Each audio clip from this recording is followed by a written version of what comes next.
যেখানে নির্দিষ্ট করে কিছু আয়াত কারিমা নাযিল হয়, আপনাকে বুঝতে হবে এখানে বড় হিকমত রয়েছে।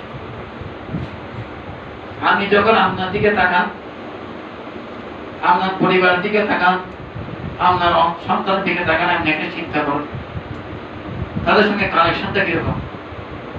কি বলেন? আপনার পরিবার, আপনার ওলাদের প্রতি আপনার কানেকশনটা কিরকম? কানেকশন যেরকম অন্যজনের প্রতি কানেকশন এরকম আছে নাই।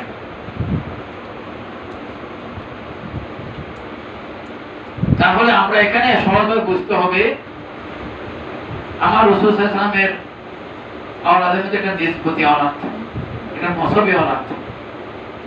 নসব মানে যেরো রক্ত সম্পর্কীয়, এগুলোকে নসব বলা হয়। নসব রক্ত সম্পর্কে যে নসব যেদূর যায় এরা সম্পত্তির বন্টন পাবে। কিভাবে সম্পত্তির বন্টন পাবে? ইচ্ছা পাবে। আর যারা নিসবত তারা দোয়া পাবে। সম্পত্তির বন্টন পাবে না, দোয়া পাবে। কিভাবে? দোয়া পাবে।